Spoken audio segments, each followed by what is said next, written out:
Olá, alunos do CPU do Ensino Fundamental. Estamos para a nossa aula de voleibol. O voleibol ele surgiu em 1895 nos Estados Unidos. E adivinha só? Na Associação Cristã de Moços, mas dessa vez de Massachusetts, na cidade de Holyoke. Sim, a Associação Cristã de Moços de novo. Praticamente criou todos os esportes coletivos. E quem criou foi o professor William J. Morgan. E o primeiro nome desse esporte ainda era um jogo, era chamado de mintonete, mas logo depois passou para voleibol e aí também no Brasil conhecido como vôlei. Ele tinha um apelido de armário por causa do seu porte físico, era grande, jogava também bastante e morreu em 27 de dezembro de 1942 aos 72 anos de idade, mas deixou aí enormes contribuições para o voleibol mundial. E por que foi criado o voleibol? O principal motivo era para criar um jogo sem contato físico. Naquela época, 4 anos antes, tinham criado o basquetebol e virando aí o jogo preferido de todos, principalmente ali da Associação Cristã de Moços de todos os Estados Unidos. E começou a se espalhar ali pelos Estados Unidos esse jogo de forma muito rápida. Com isso, muitas pessoas começaram a jogar, porém, o jogo de basquete requeria deles uma questão física muito forte e fazendo com que as pessoas de mais idade, os idosos, os que tinham aí dificuldades aí de locomoção, começaram a ter aí problemas na participação, começaram a não gostar do esporte, aí do pastor Lawrence Winder, e falou para o Morgan criar esse jogo menos cansativo, principalmente pensando nos idosos. E aí colocou uma rede de tênis a uma altura de 1,98 m, pegou a câmera de ar da bola de basquete e começou a bater de um lado para o outro. Lembrando, ainda era chamado de mintonete. Com o passar do tempo, essa bola ainda ficou um pouco pesada, dificultando o jogo. E por isso, Morgan solicitou à firma AG Spalding Brothers a fabricação da bola específica para o vôlei, um pouco mais leve para facilitar aí o seu jogo. O maior influenciador desse esporte foi o Canadá. Quando foi levado para lá, ele alcançou proporções mundiais, começou a se espalhar para o mundo inteiro. Já na década de 40, foi criada a Federação Internacional de Vôlei. Tem sede em Paris, na França, e até hoje é o posto principal aí para realizar as competições mundiais e organizar o esporte. O objetivo do jogo é marcar pontos, fazendo com que a bola toque o solo da quadra do adversário. Mas como que chegou até o Brasil?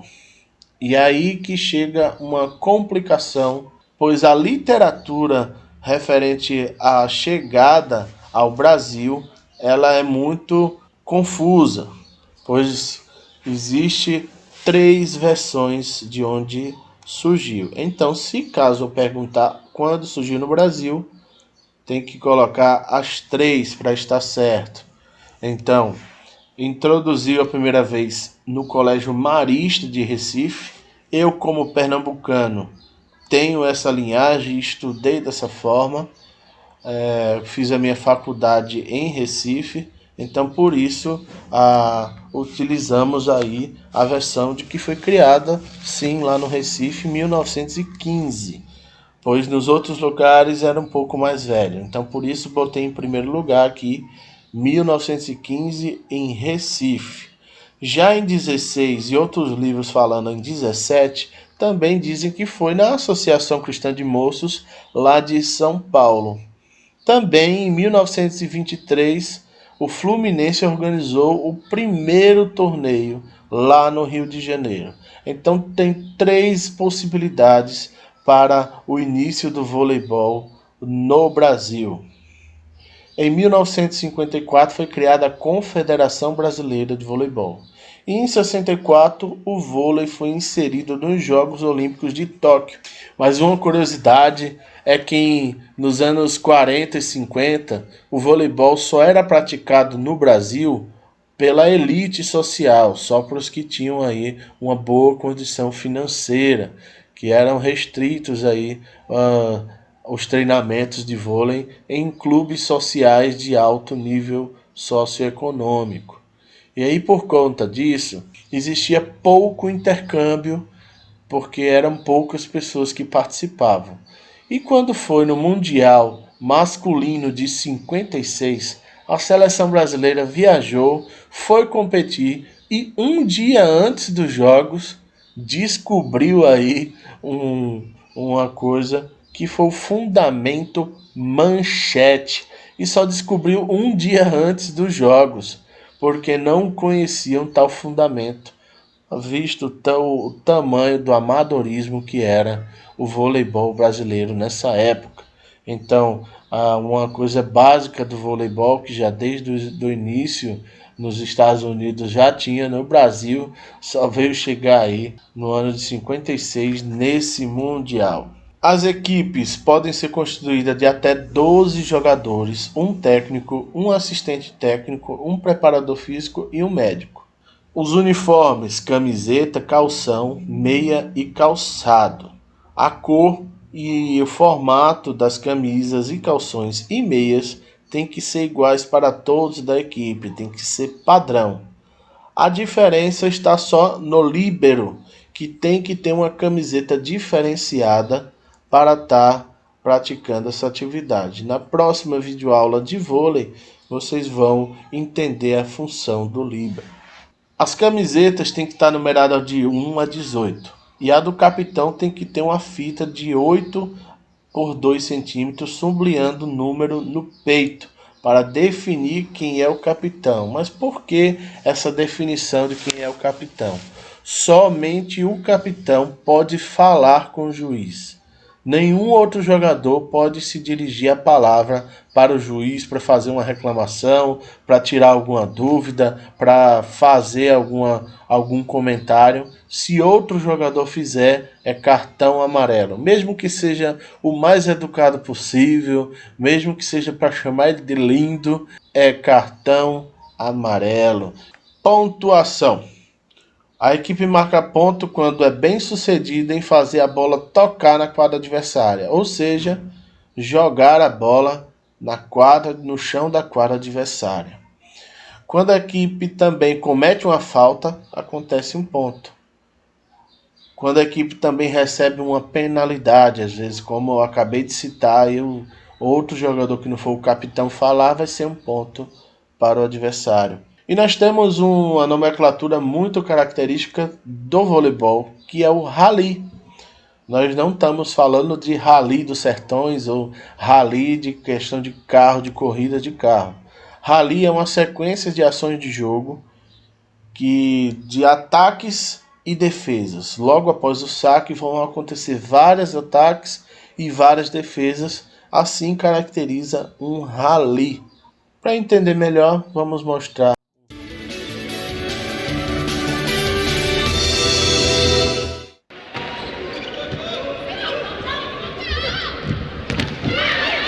várias defesas e ataques, então caracterizando um rally.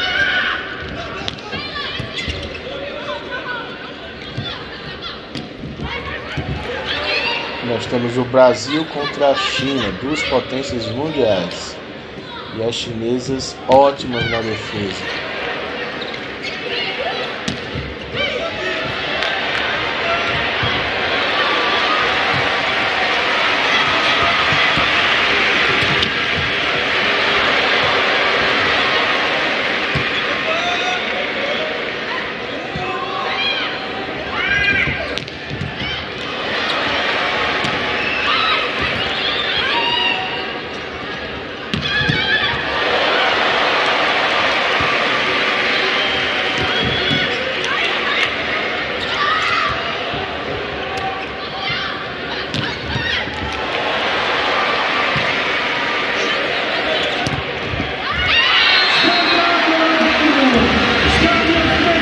grande rally, muito bem disputado e finalizado pelo Brasil. Nós temos a quadra do voleibol.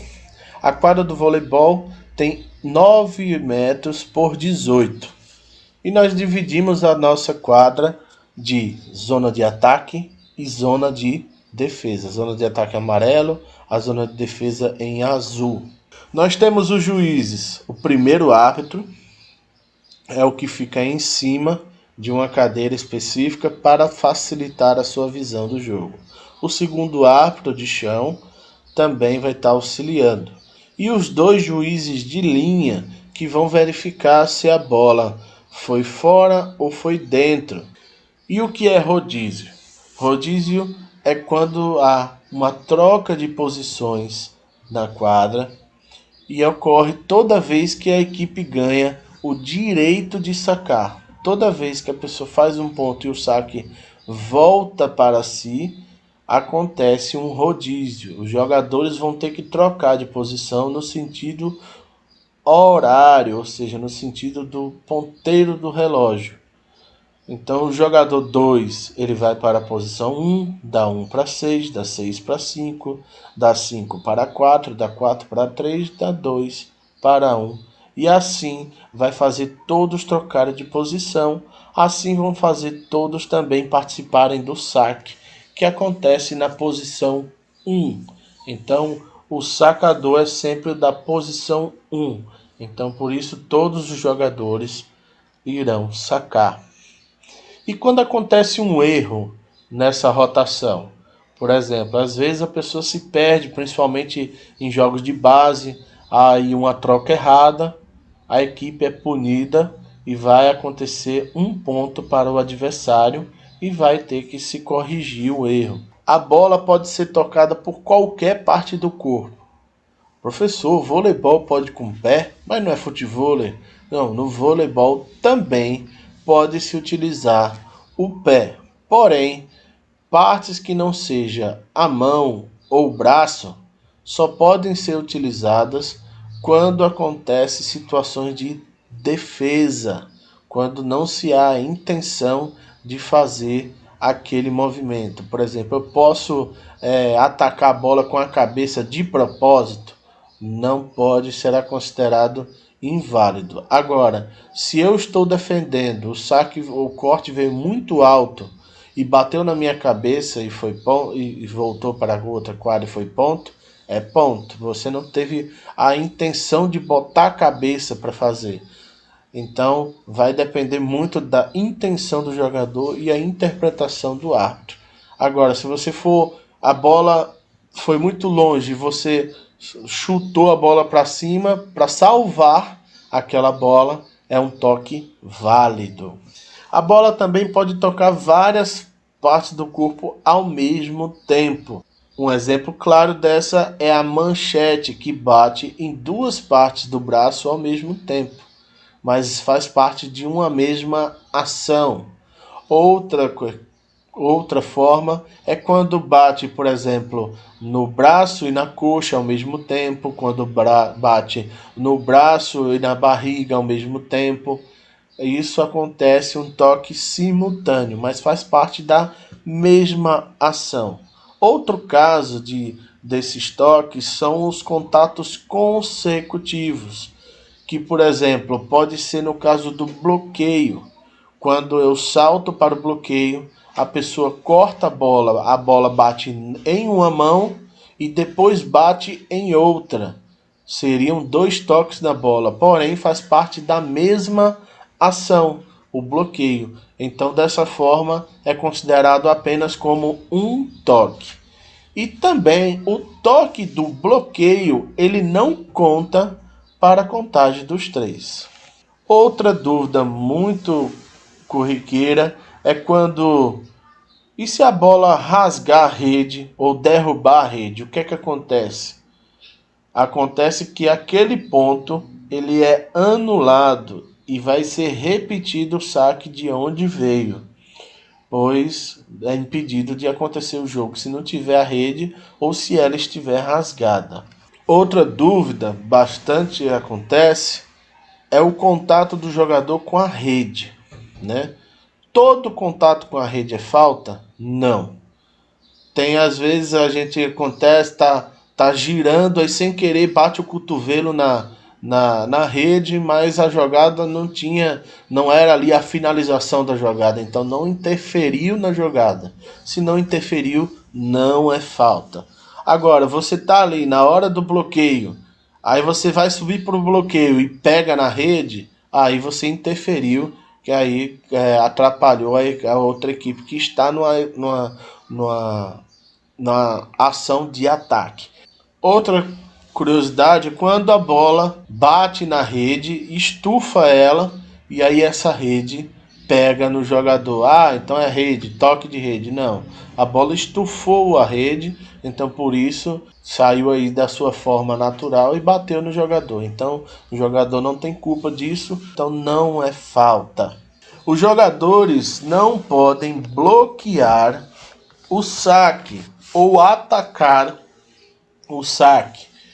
Quando o saque às vezes vem muito fraco, tem jogadores que conseguiriam bloquear esse saque, tem jogadores que conseguiriam também até atacar esse saque, porém não é permitido. Pode passar o saque de primeira? Pode, desde que seja com fundamentos defensivos, com toque ou manchete. Com um ataque de cima para baixo, não pode. Somente de baixo para cima. Também não pode obstruir a visão do saque, ficar 3 jogadores fazendo a barreira para não ver como que vai vir um saque. Não é permitido também. Outra questão no saque é que não pode pisar na linha, senão vai ser ponto para o adversário. Quando está aí na imagem, quando vai fazer o saque, ficar um pouquinho distante da linha para o pé não escorregar e acabar pisando na hora do contato com a bola, que vai ser falta. Ah, professor, mas eu vejo as pessoas pulando, mas eles batem na bola no ar e ele tem que ter pulado de fora dessa linha. Se ele vai fazer o salto e ele pisa na linha ou pula de dentro da quadra, é falta. Cada equipe pode dar no máximo 3 toques, mas como já falei, o toque do bloqueio não conta. Então, por isso, quando que existe o quarto toque no vôlei? Quando o primeiro toque aconteceu através de um bloqueio. O mesmo jogador não pode dar 2 toques seguidos na bola, mas ele pode dar um toque, o jogador, o companheiro de equipe toca de novo para ele pode fazer esse segundo toque, mas não pode ser seguido. E nós temos algumas regras que tiveram mudança e aí apareceram somente com o tempo. A primeira delas em 1900. Bola na linha foi considerada válida. Antigamente a bola na linha era fora. Em 1900 começou a ser válida a bola que tocasse na linha. Também a regra em relação aos objetos que a bola tocava, por exemplo, no teto, às vezes na tabela de basquete ao redor, aí os jogadores continuavam jogando. Já agora foi considerado uma bola perdida caso toque em qualquer objeto fora da quadra. Em 1912, iniciou o rodízio dos jogadores. Em 18, o número de jogadores por equipe foi fixado em 6. Antes, cada país aí tinha uma diferença aí no número de jogadores. Em 1922, o número máximo de toques na bola também foi limitado somente a 3. E aí aconteceu também o aparecimento daquela linha central que divide aí a rede, fazendo com que os jogadores não invadam a quadra adversária. Em 1925 apareceu a obrigatoriedade da vantagem de 2 pontos quando estavam em igualdade de 14. Quando estava 14-14, o jogo só termina quando alguém faz uma vantagem de 2 pontos, ou seja, 16-14. Em 1970 apareceram as varetas para delimitar a rede, o espaço de jogo na rede, e aí facilitou muito aí a vida dos árbitros. Em 84, a proibição de bloquear a bola do saque. E também a autorização do duplo contato na primeira ação da jogada, ou seja, o duplo contato na hora do bloqueio, ou da forma de dois jogadores ao mesmo tempo bater naquela bola. Os dois jogadores fizeram uma manchete, a bola pegou no braço de um e no braço de outro e subiu. É permitido essa ação. 1992 foi considerado bola legal até o joelho, ou seja, do joelho para cima estava valendo. Até aí o pé não era permitido. E o jogador também, a partir de agora, poderia tocar na rede, desde que não fosse voluntário, ou seja, fosse sem querer e não influenciasse no jogo. Em 94, começou a ser abaixo do joelho também, ou seja, passou a se utilizar o pé, porém somente no gesto técnico de recurso, ou seja, na defesa, em casos extremos. Em 1998 surgiu a principal mudança no jogo de vôlei. Antigamente existiam até 5 sets, quem fizesse 3 sets ganhava, mas o jogo era só até 15 pontos.